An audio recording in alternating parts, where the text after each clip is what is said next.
back. Today we're here with Eli Tokash. Woo! He was in Mary Poppins, Pippin, Finding Neverland, and Trevor world premiere. So, let's get on to the video. Wait!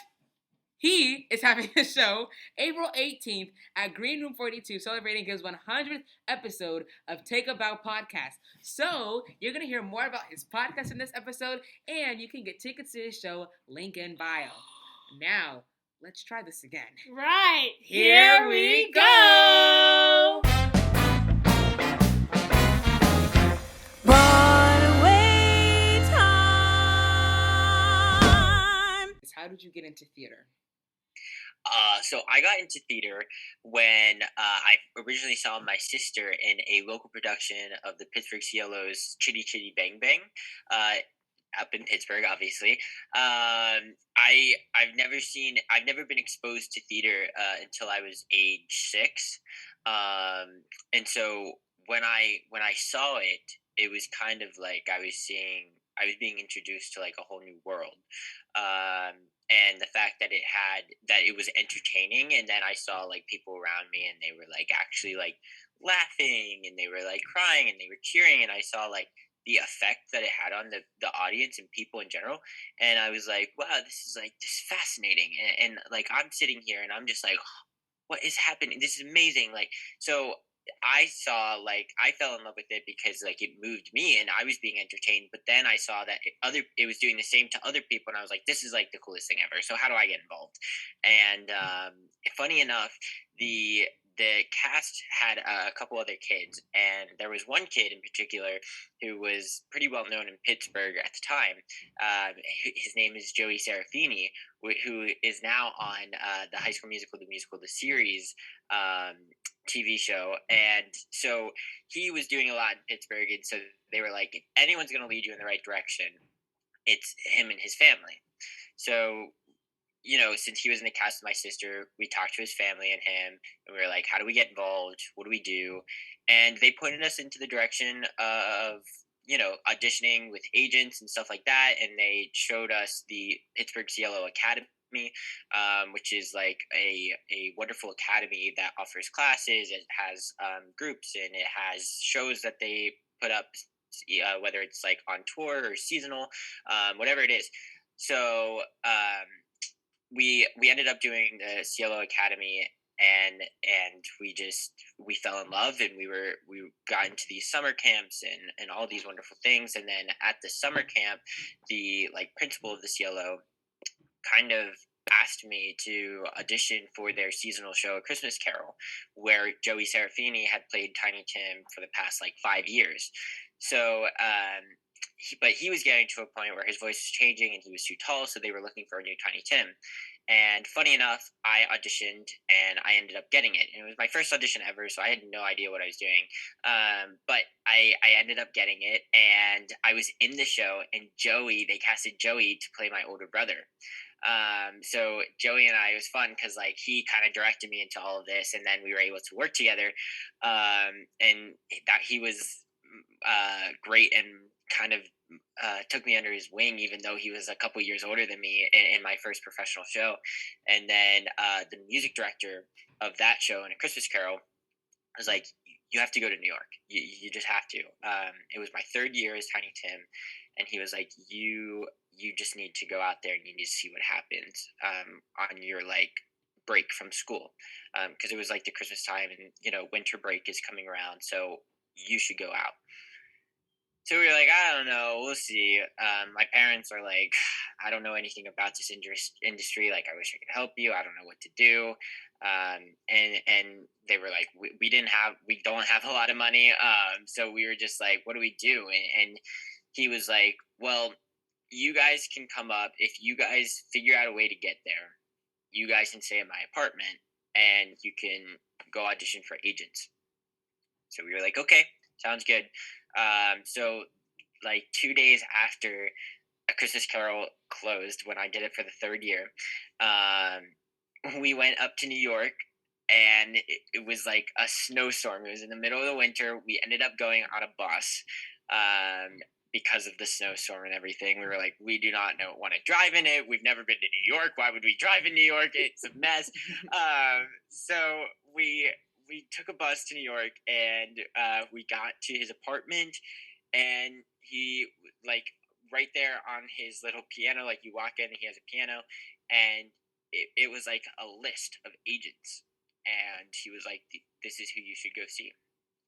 And so we just walked to these agents and slid my resume and headshot under the door and it literally consisted of like three things, and a Christmas Carol was like the main thing, and then like summer camps and stuff. Like, it was like nothing was on my resume. I did like a short film too in Pittsburgh, and the reason I was sliding under the door was because since it was the Christmas holiday time, I knocked and no one would answer. So they were like out of office for the holidays, obviously. So we went to like 7 different agents and slid these under the door, and then eventually on like our fourth one, it was right in the middle. We knocked on the door, and they had finally like said, "Come in." And so we opened the door, and they were like, "Hi, who are you here to see?" And we were like, "Clear Talent Group." And they were like, "Great, this is us. Like, who are you here to see? Like, what agent?" Like, and we were like, "We don't know. Like, we're just here. Hi, I'm Eli, and I'm not from here, and I'm looking for an agent." And they were like, "You need an appointment." And I was like, "I don't have an appointment. I'm so sorry. Like, I don't know. I just am walking around trying to get to in front of an agent." And they were like, "Give me 10 minutes." And usually they like came out, they came back because the receptionist went and talked to an agent, and they came back and they said, give Paula Poeta was my first agent. Give her like 5 minutes. She's willing to see you. And I was like, great, thank you so much. And my dad and I, we sat down. My brother was with us too. And so we sat down and we were just talking, and we were talking about like random things. And the receptionist just kept talking to us, and she was like, this is mind blowing right now. Like, why are you here? Like, we don't usually do this. Like, the fact that she's willing to see you, like, this is ridiculous. And you're not even like talking about like Broadway, or you're not even preparing your song or whatever. Like, you're literally like just randomly talking about like where you're gonna go eat or something. And so I was like, well, I don't know what else to do. Like, am I gonna have to sing for her? Like, and she was like, probably. Like, so I was like, oh my god, what is happening?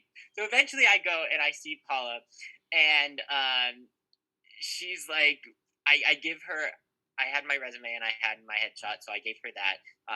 And then I also had my short film with me, and we had so many copies because we didn't know how many people we were going to end up seeing, and all of the ones that we had seen so far we couldn't fit under the door, so we just like kept holding them. So we were like, we have a bunch of copies if you want to take this too. She was like, yeah, sure, whatever. So she made me sing, and she made me do a little monologue, and she was like, great, thank you so much, like, it was nice meeting you. I was like, okay, thank you. And so like I had no idea what that meant, and Right. so we left, and we went to Familia. I don't know if you guys are familiar with like New York, but we went to a pizza place called Familia or Familia or something like that. And like while we were eating, it was like 5 minutes later, she had called us and said, where are you guys? Like, did you leave New York? And we were like, no, we're gonna be here all day. She was like, can you guys come back really quickly? And we were like, yeah, sure, whatever. So we came back, and she was like, listen, I watched your short film, and I fell in love with you. So like, would you be willing to, can I represent you, basically? And we were like, yeah, sure. But I was like, my sister and my brother are also interested. So like, you want to represent them too? And she was like, I mean, I don't know them. I don't know what they can do, but like, I don't know. And we were like, we can send you videos if you want. Like, we were just like so raw and like had no idea. And so she ended up signing all three of us, Wow. my both my siblings and I. And yeah, and she sent me on my first audition a week later, which was for the Mary Poppins tour. I went on it and I booked it, and the rest kind of is history, and kind of went one to another. Wow, Nice. I that's know, long great. story, but No, it's great. It's a great story. What is your favorite show mishap? my favorite show mishap. Well, for me personally, like a mishap that happened to me was both were in Finding Neverland. But it was either there's actors always have their stories of, oh my god, my pants ripped on stage. And I'm just not a dancer as is, so like I'm already freaked out when I have to do a dance on stage. So the best part is when you're freaking out doing a dance and then of course your pants rip. But luckily for me, like it wasn't noticeable, like it was like under my legs kind of, so only like the first like one or two rows could see it. So I was like, hopefully I can get away with it. You know, there's not too much to see. So, so they totally it was like the worst. But it's always like that embarrassing feeling. And then the other one was in Finding Neverland. I played a couple roles originally, and then I started playing Peter like full time basically. But when I was alternating between roles, all of us alternated between roles in Finding Neverland, and we were kids, so we were like, "Oh my god, wait, who are we tonight? Like, who? What is this?" So we would always say each other's lines, and I would say like my favorite part of that was that we were always in sync. So the second that someone like missed like said someone else's line, we knew to say the other line that they were supposed to end up saying. So like it was like a sibling telepathy kind of thing. Wow.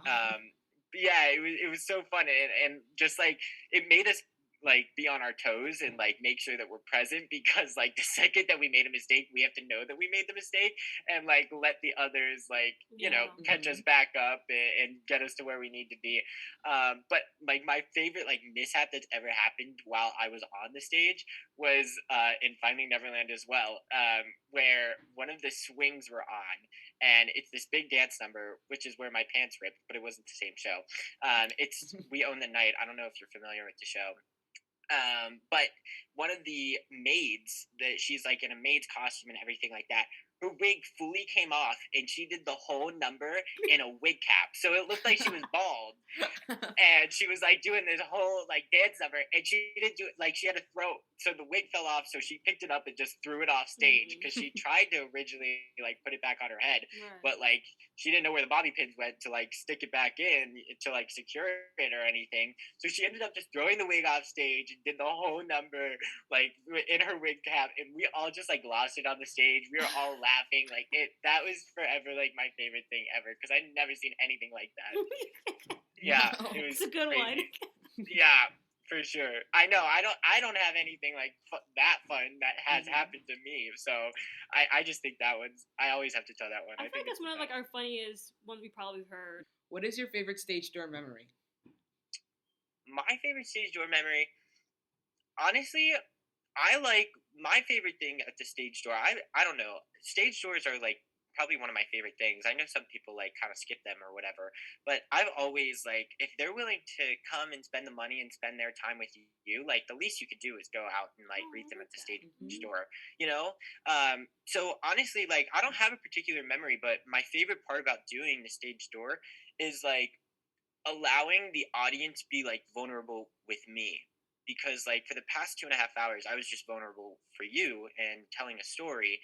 And so the fact that they're able to then come to the stage door and tell me their story and tell me how the show affected them and how they related to it and why they were crying or why they were laughing, whatever it is, like just hearing how the story and the performance kind of affected them and changed their lives in a way is always my favorite part about the stage door, and just like meeting the new people. So it's cool. We can pull back the curtain. We can become like ourselves again and have human interaction. And I think that that's something that's so beautiful. And in a time like this right now with COVID and everything, like I feel like the stage door is so important, but it can't happen because of like this virus that we're living in. Yeah.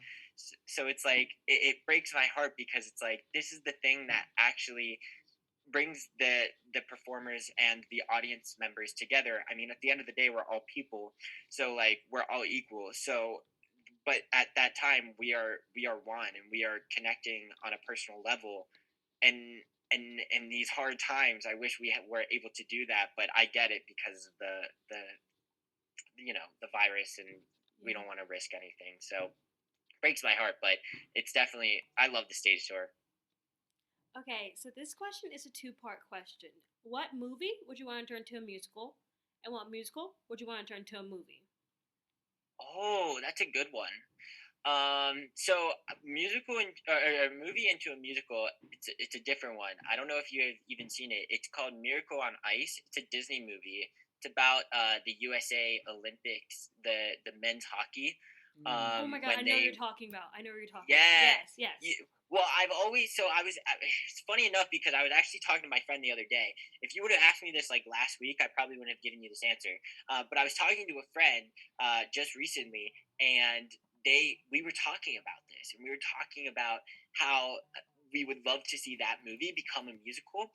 And I've never thought of it before until I went and saw Kimberly Akimbo at the Atlantic Theater when it was off Broadway, and now it's coming to Broadway. So there's parts in there where it takes place at like an ice skating rink, Yeah. and that was the thing that I was like, oh, it can never happen because they could never get an ice rink on a stage.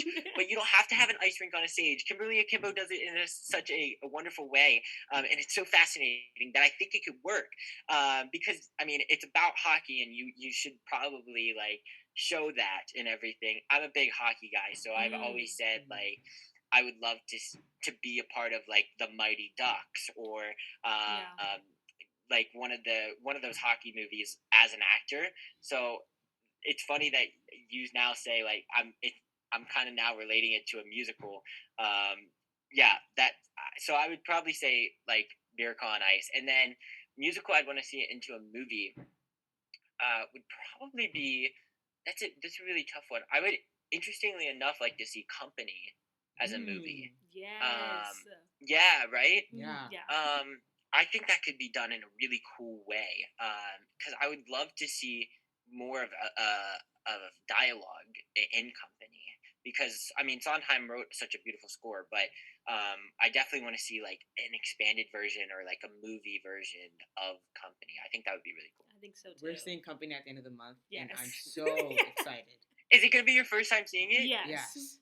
Oh my god! So I had never seen Company, and I didn't even know anything about it, and I saw it for the first time a couple weeks ago, and I fell in love with it. You're gonna love it, and it's so cool right now what's going on with all of the understudies that are coming into the show, and kind of doing it. So hopefully you get to see a couple understudies because that's like my favorite thing. I'm so jealous. Yeah, we interviewed Tally Sessions, and we're hoping. Yes. Oh my god, what a king! That we can see him. Yeah. Yes. Oh my god, that's so funny. I had Tally on my podcast too, and I never met him in person. So I was able to meet him. He wasn't on when I saw it, unfortunately, but I was able to meet him actually in person during the show, so it was really cool. That's nice, so cool. awesome. Yeah. What is your dream role? My dream role is probably something that hasn't been made. I really want to originate roles. I really enjoyed my time originating the role of Trevor in the world premiere. And so to do that again and do it on a Broadway stage would be something that's really, really cool because all of the shows that I've done on Broadway have either been like revivals or I've replaced someone. So like I came in, mid show and they already have like a little blueprint and I try to make my like the role that I'm playing my own no matter what.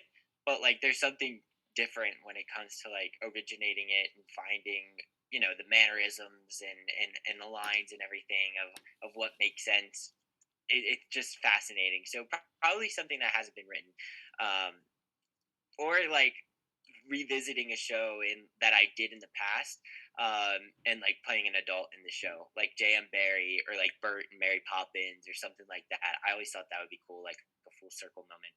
We get that answer of originating a role a lot. Yeah. And I feel like it's very true. Like I feel like it would be cool to create the role and make it yours. Totally. And I like the whole thing about like telling a new story, and just like being a part of creating the new story of itself. Because I know, like, I love replacing a role, like whatever it is on Broadway. Like I'm down, like I wanna perform, but like there's just something. It's not so much like originating a role. It's about like creating a show from scratch and being a part of that development process and being a part of those rehearsals with everybody and not coming in and replacing someone when you're rehearsing by yourself. There's something so beautiful about the collaboration process of the developmental portion of creating a show. And so I think it's more of that than it is like creating just a role. Right. It's something bigger. But yeah, I know that is a popular answer amongst actors. So I apologize for giving you the Oh, No, because I you thought you know. would say the same thing yeah. when it comes to like dream role and all of that. Mhm. So Mhm. yeah. What was it like doing Mary Poppins and touring? Okay, so Mary Poppins is great. I loved it. It was my first ever show. I was 9 years old when I was doing it.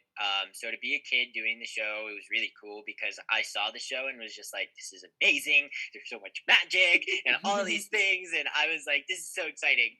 And it was just so colorful and all the things. Like as a kid, you're just like, "This is amazing." But it was cool too to be like a kid and kind of like lead a show because Michael Banks is such a wonderful role.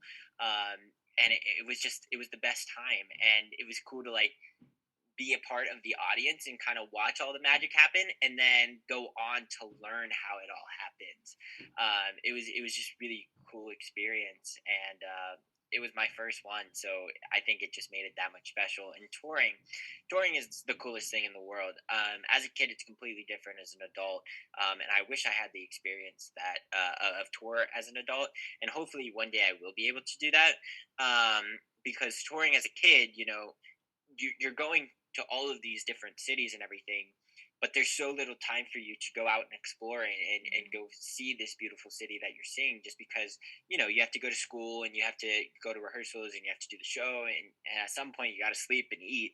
So like, what are you gonna do? And it's a lot. It's a lot. Tour life is a lot because you're either on a bus or you're in a hotel, like, or you're on stage performing. So it's really tricky. But the cool thing about that is that you develop a new family, and because you're going through all of these things, like you're not going home at night. Like there is no home on tour, so like you're not going home at night. So you're like, what are you doing tonight, to your cast member or something like that. Or we go back home into a hotel room that we're staying at together, like into Mm-hmm. the same building. So like you're just living and you're traveling with them and you're doing all of these wonderful things, and you're getting delayed on airplanes at the airport with them, and you have to play with them to pass the time, like you really start to go through so much stuff that brings you as a cast together. And having these obstacles and all of these wonderful things happening to you, um, when you're on tour, that happens off stage. It works wonders for the show that we present on stage, because it just brings us all together, and it kind of it shows when we do go on stage and perform that show at night. What was it like doing Pippin? Pippin was really cool because it was my Broadway debut. So it was an experience unlike any other for obvious reasons. But then of course you bring in the acrobatics of it. Like it was one of the coolest experiences I've ever been a part of. Because I got to learn. I was 11 years old, so as a kid you're just like, I want to do whatever the adults are doing. And they were so gracious and kind with me. And when I was being that annoying little 11-year-old, probably unprofessional at times because I didn't know, just saying, hey, teach me how to do that. Or I know you're like practicing and warming up and stretching, but teach me how to do that and stop what you're doing. Like I was being like, because at 11 you're like, I don't understand that what they're doing is important, and maybe it looks like, oh, they've done it a million times, why would they have to do it again? Like you're just so like innocent and you don't get it at the time. But I was always like, please teach me how to do it, do this, do that. I want to do it with you. And so it was just wonderful. The acrobats were the coolest people in the world, all from different parts of the world, and just being open to all of those different cultures and ethnicities and all of those wonderful things at such a young age was so cool for me to experience, and to for them to kind of invite me, even though I was a performer and not an acrobat, and there was some sort of like, not like a divide, but like in a way there was, Right. because they had like different contracts and they had to do different things, so they had a different experience than performers, because performers just warm up in the dressing room, but acrobats needed all of the stage to get ready and everything, because they need to practice their tricks, and all of the tricks are on stage and blah blah blah. So it was just a completely different experience from the performers and the acrobats, and the acrobats were always willing and wanting to help me, and they pushed me to, even when I was curious about doing it, if I wasn't doing it right, they ensured that I was. And it was just, it was the coolest thing. I learned how to juggle. I learned how to do like hand-to-hand stuff, and it was cool because the acrobat, one of the female acrobats, does a two-person trick with one of the male acrobats, and there were shows where she was like, you know what, I'll sit this trick out so you can do it. And the whole, like, the company then signed off and said, yeah, he can do that. Like, so it was just, everyone was so nice to me, and like at the time I just didn't get it, and I didn't understand that that was going on. I just thought like, oh yeah, now it's my turn. You know. So it was so cool, and it was just, it was a really great group of people, and it was just it was a new thing, and it goes from like the creative team down to the cast members, because I didn't know at the time, like I was I literally like, Theo, my character, had a bunch of other tricks that was originally like scripted. That, but then when I came in and I replaced one of the kids that were doing it beforehand, I came in and started to do those tricks that were scripted. But then as I was learning new things, I was like, no, I want to do this. And they were like, that's actually pretty cool. Like, we can have you do that. And I was like, really? And they were like, yeah. So it was like great. So like at one point I was just pulling things out of my mouth, and then like a month or two into the run of the show of my performances, I was juggling for the audiences, and I was balancing on the ball, and I was doing hand to hand combat with one of the male acrobats and everything like that. It was just, it was awesome. So it was just a really great group of people that were willing to let this little kid live his best life. Sounds cool. Yeah. Yeah. What was it like doing Finding Neverland? Finding Neverland was really cool, and Finding Neverland, I say all the time, is my favorite production that I've ever worked on, and a lot of that had to do with the leadership in the company, and in the creative team as well. We were led by Matthew Morrison, Kelsey Grammer, and Laura Michelle Kelly. It was just, it was Carolee Carmelo. I mean, like, I don't know. It was incredible, and we were spoiled with such an amazing cast, and we went through a lot, and it was cool because I didn't technically open the show, but I came like a month after it opened. So like everything that kind of happened in the show, I was there for, because I was there so early. Even so, like it was great, and they really brought me in because it was so early in the run, and it made me feel like, you know, I've been there since the beginning, and it was just cool to be with the process from that early on until like, closing, unfortunately. But it was the coolest thing ever, and because we were dealing with a lot of political stuff with our producer. We didn't get nominated for Tonys because of it and stuff like that. So because we went through a bunch of stuff like that, we always made sure that we were going to come to work every day and just have the time of our lives, because this show is about Finding Neverland. It's about never growing up. It's about Peter Pan and all these things. So like, let's make it be that, like, let's learn from the story that we're telling, and make that be what the case in our personal lives. So just going to the theater every day was like the highlight of my day during Finding Neverland, and it was a blast, and it was because of the people that were in it. That's awesome. And like, what was the stage drawing experience like for that show? Because it must have been crazy. Yeah. It was crazy, and it's funny because you know, I don't know. I don't know if this really was the case, but now I look back and I'm like, I feel like it was. Matthew Morrison. So it was because Matthew Morrison was like the star of the show Right. that our stage door was wild. Because after he left, it definitely was not the stage door that it was, even though it was still pretty great. But there was just something different with Matthew there, and it's because I mean, he's such a big name and he's very, very well known, especially among like the kids. So you go out and you hear these high pitched voices and you're like, holy cow! And it's cool to see like people your own age and everything like that. But it's funny because Matthew Morrison, I don't know what it is, but he is one of the quickest changers I know, as far as like getting out of his costume and getting into street clothes to then head out at the stage door. And because he did that so fast, I like made it a challenge for myself to beat him so that I can see all of those people. Because usually, like when he's out there, when he goes out and he'll sign, people leave because like they're like, yeah, I got what I Matthew Morrison, want. or I met Matthew Morrison. Yeah, like I got who I want.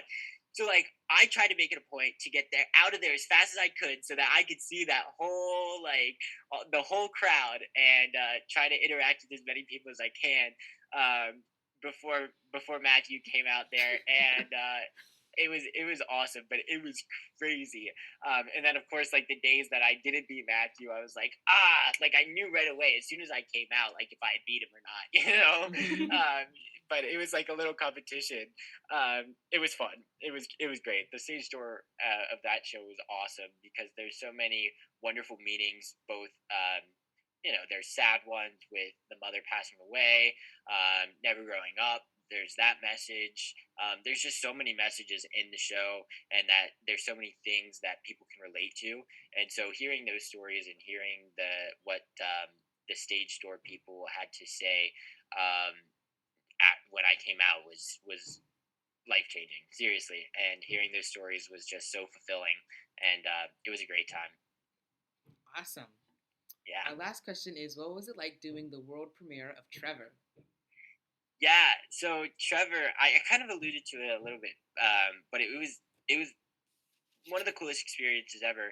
I feel like if you would have asked me, if I hadn't done Trevor and you would have asked me what my dream role was, I feel like I would say Trevor, because it's just such a cool role. It's an amazing show. It's so incredible. The message of that show is amazing, and what all the work that the Trevor Project does is literally life changing. So I loved being a part of that show, and being able to originate that was one of the coolest things in the world.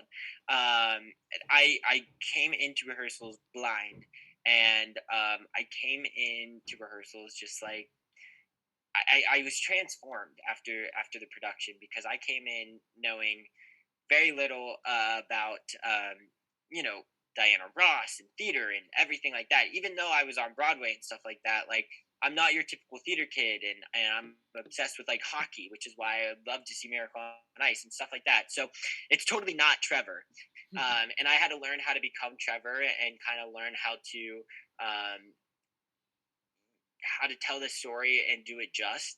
And doing so was just so fun, and finding that kind of balance between like how to bring Trevor in but also incorporate Eli. It was really cool to find out, and Mark Bruni and Josh Prince, the director and choreographer, um, all of my work on that is totally because of that. They got me to a place that I was able to do it in a way that worked and was so successful and amazing. Like it was just awesome. And collaborating with those two was an experience I'll never forget. And it made me interested in becoming like a director and kind of looking at that side of the industry a lot, because beforehand I never even like thought of that. But working with those two, it just completely changed me as an actor, and for that I'm forever grateful. And it was one of the most fun experiences of my life. I did not want to leave the stage and like Pippin and Finding Neverland. So when I got Trevor, I was like, oh my god, this is amazing. I literally don't leave the stage unless it's intermission. Yeah, so like I was always on the stage, and it was like the coolest thing. Even if I wasn't like singing or talking, I was like on the stage, and it was seriously, it was so much fun. I loved it. I'm sure. And this question is not on our sheet, but what's it like doing your podcast? Oh my God, my podcast is so fun. It's called Take a Bow. You can find it on Apple Podcasts, on Spotify, all the things, Broadway Podcast Network. It's great. I kind of, it started out with a friend of mine, Sydney Lucas, who was the Tony nominee for Fun Home.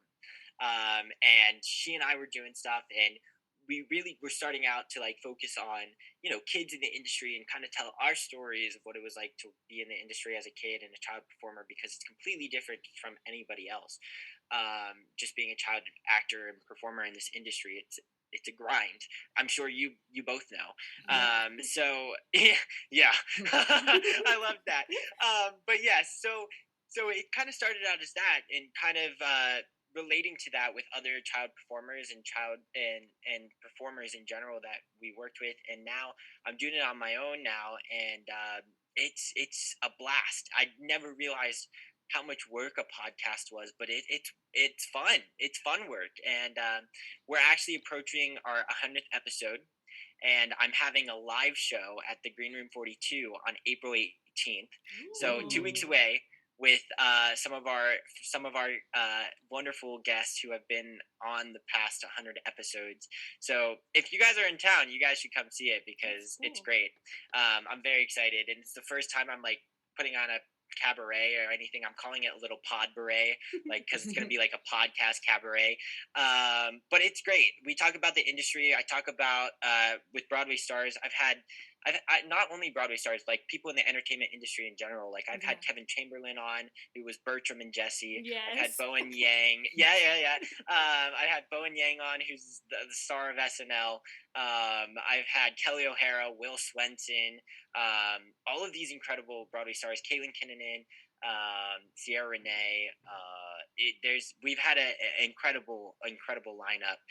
Andrew Keenan Bolger, and so all of these people who have been able to share their time with me and everyone else listening, and kind of share their stories, share what it's like to be on Broadway, how to get on Broadway, all of these wonderful things.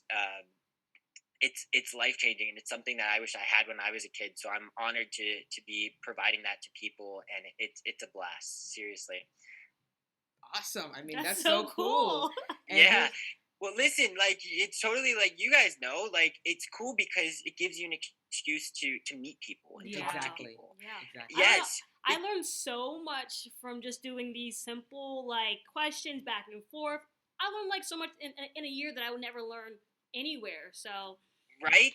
So this is, yeah, exactly. Like, podcasting, it's not like a vocal lesson, or it's not like an acting lesson or anything like that, but it teaches you, it's a lesson in itself, because it's not teaching you necessarily how to sing or how to act, but you're going to learn so much about yourself as a performer, and how to start out as a performer, and how to find yourself as a performer, and all these wonderful things that you would have never thought about until you listen to a podcast such as Broadway Time, or Take a Bow even. Yeah. So it's just, I love podcasts. So like when you reached out, I was like, heck yeah, I'm willing to do this. I would love to do it. And now I met both of you, beautiful people. So honored. So I just love it. I think the podcasting community and podcast world is amazing. Yeah. I think we're honored to have you on our show. Sure. Oh my God.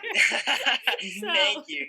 No, this is a blast. I love what you all are doing. You guys have had amazing episodes with some awesome guests. So keep up the great work. We've had Thank you. A pretty interesting lineup of people, all different people, all amazing in their own way. Like, I feel like a lot of like I learned from these back and forth interviews is that, like, you get down, you get back up. Like, they just have all these like funny moments where they're like, oh, I did this, and they're like, oh, but it was okay, I moved on. And I was like, I love that. You just guys have to keep going, and like, you're gonna have a lot of no's, but you're also gonna have a lot of yeses. So absolutely, there's no industry like this industry, because you are told no so much, and it's no wonder that everyone in this industry needs a therapist. Well, they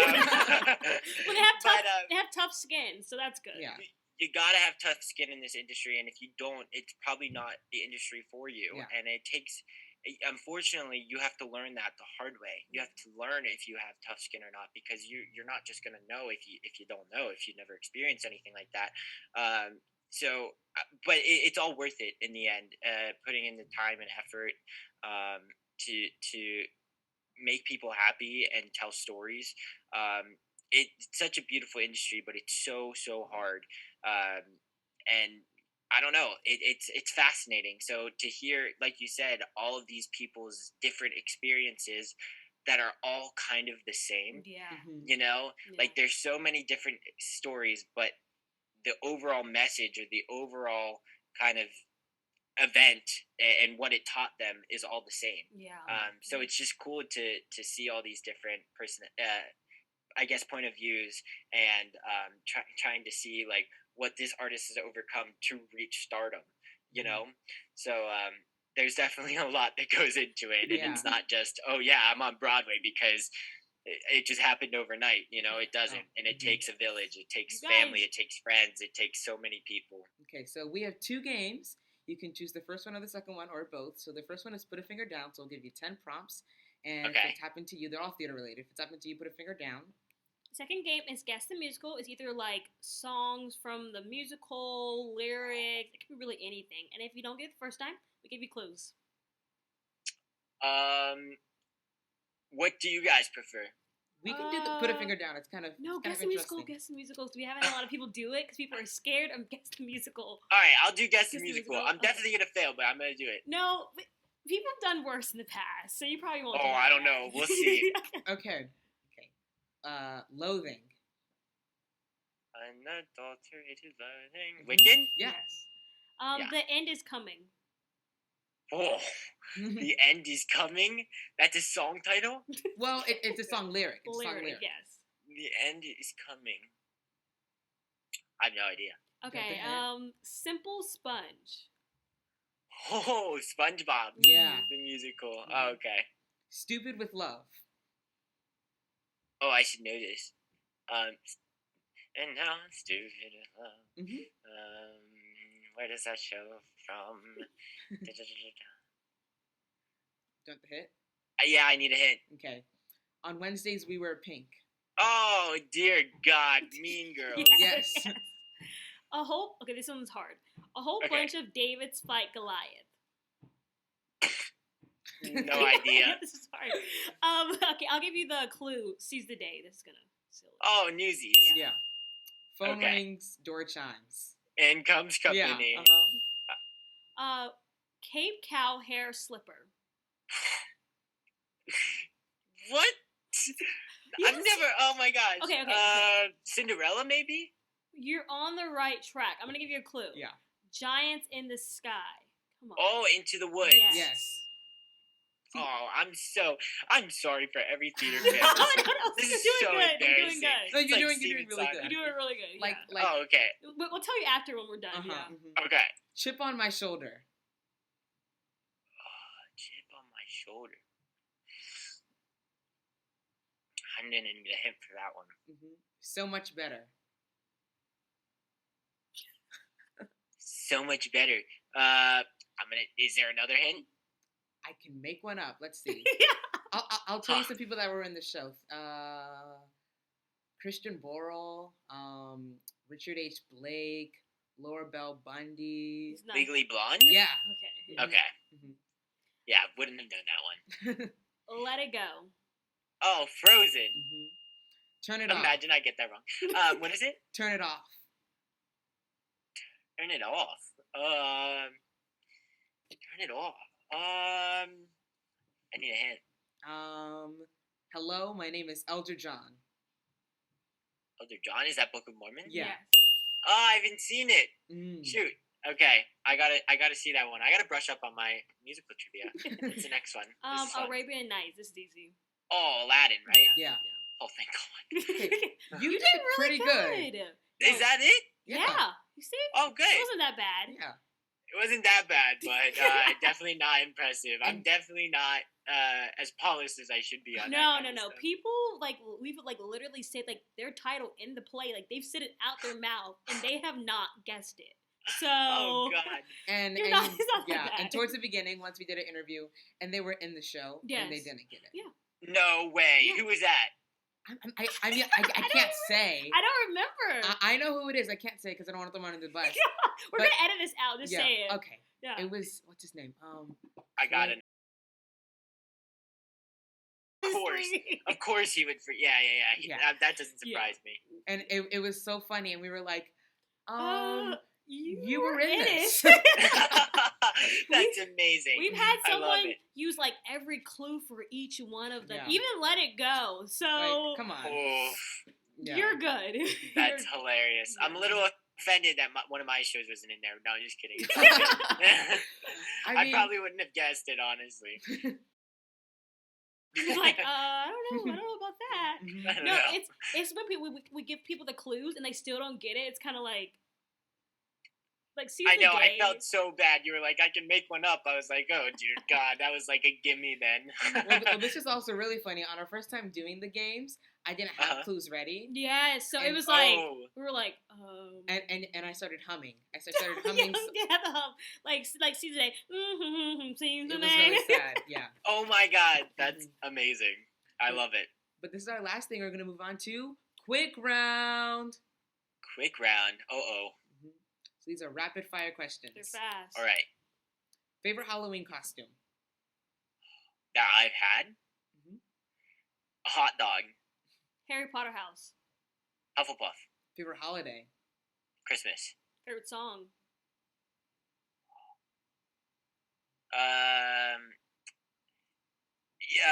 Shoot.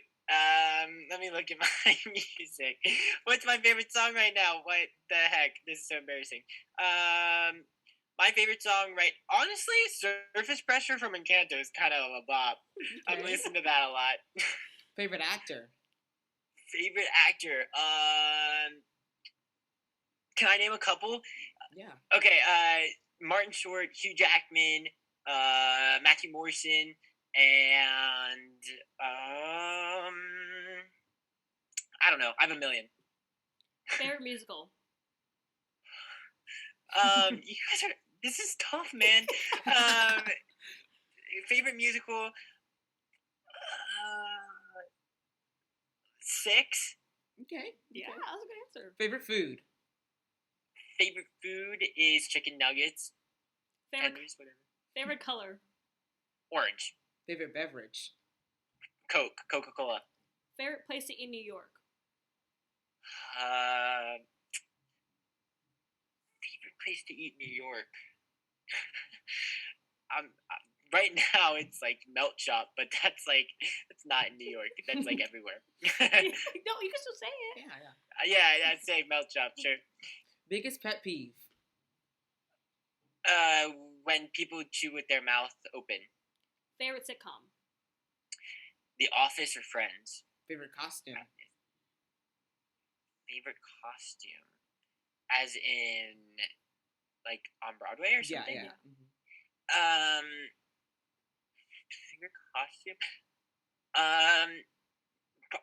The I can't think of the name, but the two twins in Sideshow, I think that costume is sick.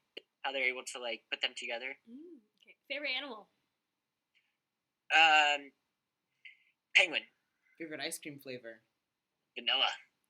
Favorite sport? Hockey. Favorite vacation spot?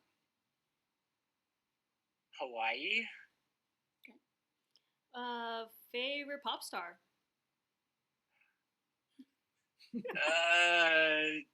I love Phineas right now.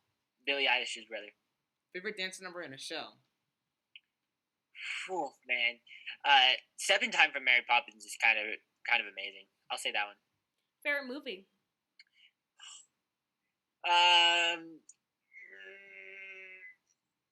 Santa Claus 2? I don't know. That's why I fell in love with Martin Short when he was Jack Frost. I don't know. That's the first thing that came to mind. Favorite dance style? Tap. Favorite book?